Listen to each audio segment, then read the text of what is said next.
Hi everyone, Pablo here from Unique Japan. How are you?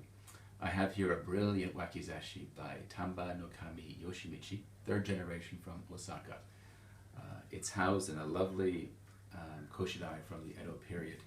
It really is a pleasure to hold and to introduce to you. So without further ado, let's get into it. The sword length is, as my notes say, 41.1 centimeters and a curvature of 1.2. Now the Yoshimichi family, of course, is renowned for their sudare-ba, or a temper line that resembles a bamboo curtain, and we'll get a close-up of this temper line when Daiki comes around. It's just a fabulous piece, and what's really interesting is the actual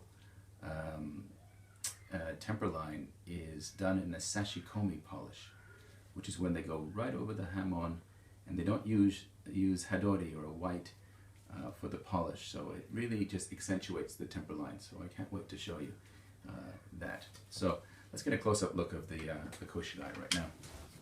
So this is all Edo period. It's like it's kind of frozen in time.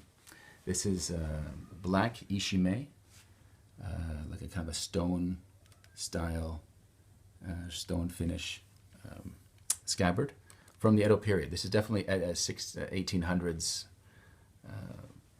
scabbard. We know that by looking on the inside. It's very dark, the wood. And also, even the silk here, beautifully done, the weave.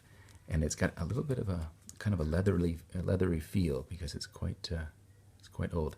Kirimon right here, the kiri, very famous in Japanese history, the kirimon menuki, and matching fuchikashira here.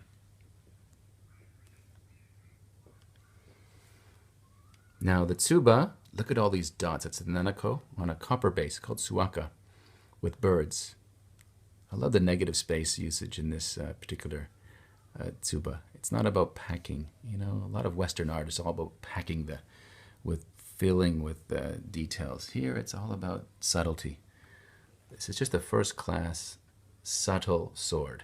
If you're looking for something that's not overly flamboyant and just works with a kind of a calm personality, this is just a gorgeous piece. So let's look at the Hamon from the other side. This Hamon I'm really quite excited about.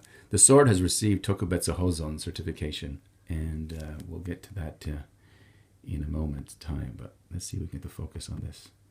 The light here. Ooh, oh, there it is. So you see these, that's a bamboo curtain, so you have like kind of lines going through. Really, the Yoshimichi family were famous. Started in, of course, in Yamashiro, and then as the family grew, went to Osaka. So this is the third generation from Osaka. There's the yakidashi at the very bottom. So yaki is the beginning of the temper line, and dashi means to start. So this is like you see how in Osaka they started from sort of at the beginning, kind of meanders outwards. That's a telltale sign that this is from the Osaka group. Okay. Sword has Tokubetsu Hozon and has just received Yushuto, which is the highest level from the NTHK NPO. So just classy. It's not overly showy.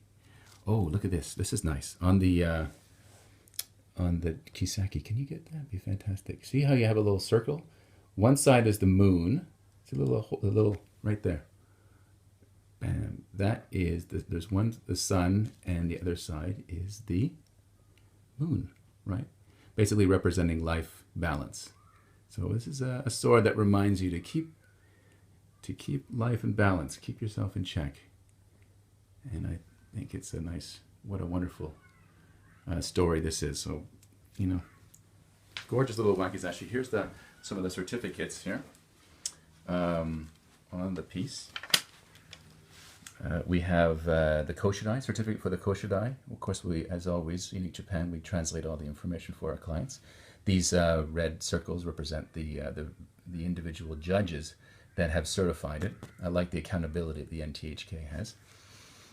This is the Tokubetsu Hozon certification, right? So it says here, Tanba no Kami. Tanba no Kami is the title of the swordsmith, and Yoshimichi. And in brackets here, you see Osaka, so Osaka. And then the length and the Tokubetsu Hozon certificate. issued not too long ago. And here is the Yushuto certificate. Yushuto, nice and wide on washi paper, beautiful information about the sword, and again the swordsmiths, the sword judges are on there as well. And finally, there's a certification for the tsuba. You look at all those little dots, right, on the tsuba. I mean, people went blind doing this stuff. These are all individually punched. Suwaka copper base and little birds. It's called chidori in Japanese. Really fabulous. And there's one more part of the Koshirae that I didn't get, actually. Here's a kozuka with, was it a cloud dragon design here?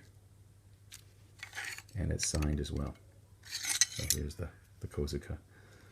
This is a sword that's been locked in time. It hasn't changed really since the 1800s. Very proud of this piece. Like I say, it's been locked into its Koshirae for a long time. And yeah, it's just a sword that one can be very, very, very proud of. Okay, so if you have any questions, let me know. Always a pleasure to serve you. Bye for now.